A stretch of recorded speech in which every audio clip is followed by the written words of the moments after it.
One, there's something happening right now that the networks are covering but not explaining.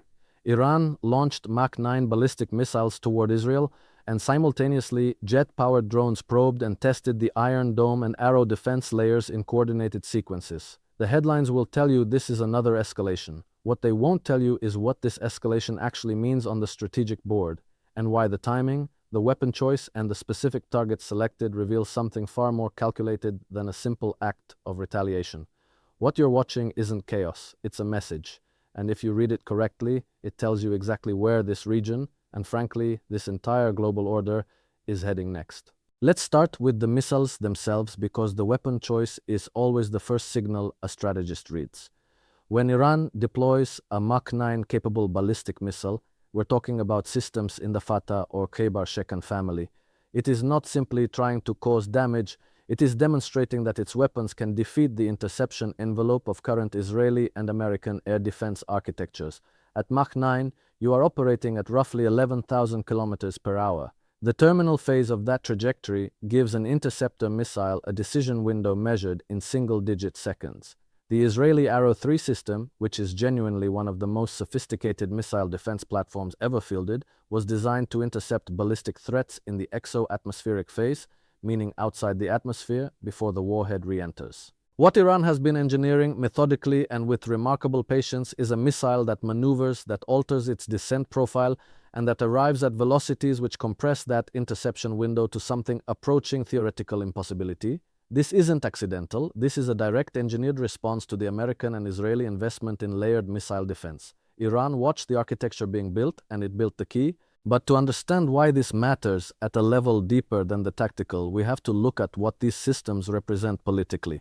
When a country like Iran, under sanctions, under economic pressure, under decades of attempted isolation, manages to field hypersonic-class weapons, it fundamentally disrupts the deterrence calculus that the entire American security architecture in the Middle East is built upon. The logic of that architecture has always rested on the assumption of overwhelming American and Israeli technological superiority. The aircraft carrier, the Patriot battery, the forward air base, these are symbols of that superiority as much as they are instruments of it. They communicate a message. Resistance is futile. What Iran is now communicating back in the language of ballistic trajectories and terminal velocity is that the calculus has changed. And this is where I want you to sit with a question, because it genuinely matters for how you interpret everything that follows. If the technological gap that justified American forward presence in the Middle East has narrowed to the point where even a regional power can credibly threaten carrier groups and air bases, what exactly is that presence still protecting, and for whom? Now let's talk about the jet drones, because the drone component of this operation is actually the more sophisticated piece of the strategic puzzle, and it's the one receiving far less serious analysis. What Iran and its allied networks deployed were not the slow, propeller-driven Shahed variants that became familiar during the Ukraine conflict. These were jet-powered loitering munitions and fast-attack drones. Systems capable of supersonic or near-supersonic flight profiles, with electronic warfare packages that are specifically designed to map, probe, and saturate air defense radar networks. The purpose of deploying these in coordination with ballistic missiles is something called a saturation and mapping operation. You use one category of threat to force the defense to activate its radar and interception systems, and while those systems are illuminated and engaged, you collect their emission signatures, their response times, their radar frequencies, and their coordination protocols. You are essentially forcing your opponent to show you his hand. Every missile that is intercepted, every drone that is shot down, is simultaneously providing Iranian and allied electronic intelligence teams with data they will use to design the next generation of systems, the next attack profile, the next saturation sequence. The Israelis and Americans know this, and yet they have no choice but to activate their defenses, because the alternative is accepting actual kinetic hits. This is the trap within the trap. There's a critical realization embedded in this dynamic that I want to hold for a moment and return to later in this conversation, because it changes the way you should be reading American policy responses over the next several months. Keep it in the back of your mind as we build the fuller picture. To understand the strategic depth behind Iran's current posture, you have to look back at 2020, because that is where the current chapter truly begins. The assassination of General Qasem Soleimani was presented to American audiences as a decisive counterterrorism action, And within the narrow frame of American domestic politics, it was packaged and sold as a demonstration of strength.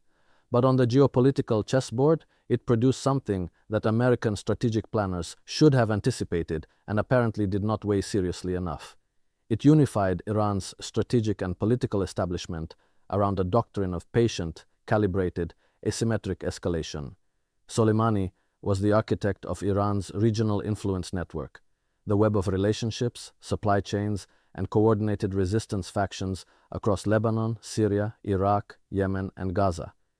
His death did not dismantle that network. It calcified the determination to sustain and expand it, and it removed the one figure who might have counseled restraint or pursued diplomatic off-ramps. What replaced him, in doctrinal terms, was a harder and more militarized strategic culture inside the IRGC. This is the architecture that is now manifesting in coordinated multi-domain operations involving missiles, drones, and information warfare. And here's where the economics enter the picture, because wars are never purely military affairs. The sanctions regime that has been applied to Iran over the past 4 decades has been, in Western policy circles, framed as a tool of coercive diplomacy, pressure designed to bring Tehran to negotiating tables on Western terms. But look at what it actually produced. Iran developed a domestically rooted defense industrial base, precisely because it could not purchase weapon systems on the open market. The Fatah missile program, the drone programs, the electronic warfare capabilities, these were all built indigenously, under sanctions, in facilities dispersed and hardened against Israeli and American airstrikes. The sanctions that were supposed to prevent Iranian military development actually forced the development of a military-industrial complex that is now, in certain specific capability domains, operating at a level that surprises Western analysts. This is not an argument for or against the sanctions policy. It is simply an observation about outcomes versus intentions, and it raises a question worth serious reflection. When a policy designed to weaken a country instead produces a qualitatively stronger, more self-sufficient adversary over a 40-year period, what does that tell you about the strategic intelligence behind the policy? Now let's zoom out to the regional board, because Iran does not operate alone, and the missile and drone operations against Israel have to be read in the context of a coordinated, multi-front architecture. Hezbollah in Lebanon represents the northern front, a force with an estimated inventory of over 100,000 rockets and missiles, along with precision-guided munitions developed in cooperation with Iranian engineers. The Houthi movement in Yemen has demonstrated the capacity to strike targets across the Red Sea, into Saudi Arabia, and toward Israeli territory with systems that are proving genuinely difficult and expensive to intercept. Iraqi resistance factions have repeatedly struck American bases in the region. Hamas, despite the catastrophic military pressure it has absorbed in Gaza, has sustained an insurgent capacity that has now entered its second year of active combat against one of the world's most advanced militaries. This is not a collection of independent, spontaneous resistance movements. This is a coordinated strategic architecture, a distributed deterrence network that functions precisely because no single node is essential to the whole. Take out one and the others continue, exhaust the interceptors of one ally and the burden shifts to another. This is the design philosophy and it is working. The question I want to put directly to you, because this is something I genuinely want to hear the community's perspective on, is this. Given what we now know about the performance limitations of even the most advanced missile defense systems against saturation attacks and hypersonic class threats, has the entire post-Cold War Western security architecture in the Middle East reached a structural obsolescence point? And if it has, what replaces it? Let's talk about the American strategic position, because Washington's response to this latest exchange reveals something important about where American policy actually is, as opposed to where it claims to be. The public statements from the State Department and the Pentagon have followed the predictable script: condemnation of Iranian aggression, reaffirmations of the ironclad commitment to Israeli security, warnings about consequences. This is the liturgy of American Middle East policy, and it has been recited so many times in so many crises that it has become almost ritualistic in its predictability. But beneath the liturgy, there are signals worth watching. American carrier groups in the Eastern Mediterranean are present, but they are operating under new rules of engagement that reflect a genuine calculation about the vulnerability of large surface vessels to hypersonic anti-ship missiles. American air defense assets have been surged into the region, but this surge is itself revealing. It acknowledges implicitly that Israeli defense architecture alone is no longer sufficient to handle the threat environment Iran can generate. And most significantly, the American diplomatic back channel to Tehran, which runs through Oman and Qatar, has not been severed. It is active, because no matter what the public statements say, the people managing American foreign policy at the operational level understand that there is no military solution to the strategic reality that Iran has constructed. This is where I want to return to that critical realization I mentioned earlier, because it now has a fuller context. Here it is. The drone saturation and mapping operations that Iran is running against Israeli and American air defense systems are not primarily about the current conflict. They are about preparing the operational environment for a potential future confrontation that would involve American forces directly, every emission signature collected, every interception protocol documented. Every radar network mapped during these operations is data that feeds into the planning for a scenario that neither side wants publicly, but both sides are preparing for privately. Iran is not building toward a moment of suicidal confrontation. It is building toward a deterrence posture so credible, so costly, that direct American military intervention becomes strategically irrational. This is the same logic that drove Soviet nuclear doctrine, Chinese anti-access and area denial strategy, and North Korean nuclear development. The goal is not victory in a conventional sense. The goal is to make the cost of war prohibitive. And this raises what I think is the most important question for an American audience specifically. If Iran achieves a credible deterrence posture against American forward presence in the Middle East, which the trajectory of its weapons development suggests it may be approaching, what is the endgame of the current American strategic commitment in the region? What outcome justifies the cost, the risk, and the ongoing escalation spiral? I'm asking genuinely, not rhetorically, because I think the American public deserves an honest answer to that question, and they are not currently receiving one.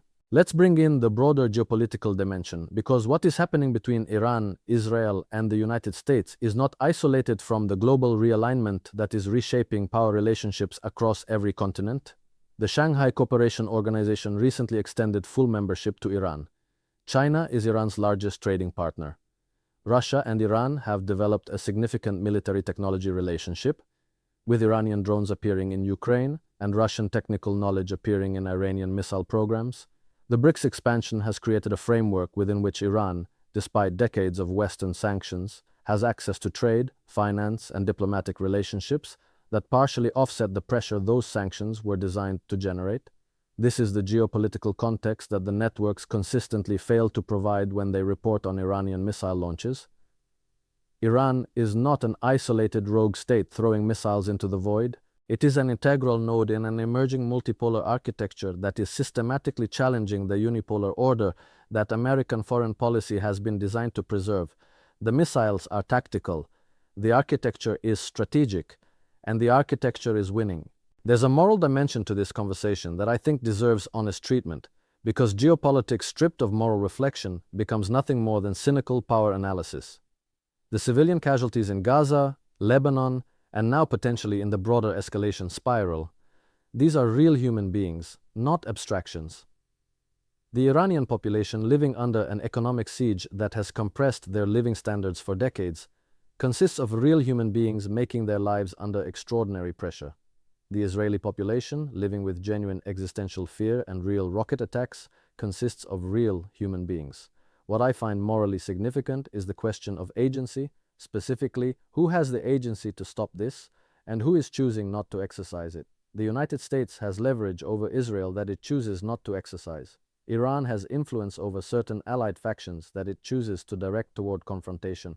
The international community has mechanisms for conflict resolution that the Security Council veto structure renders inoperable.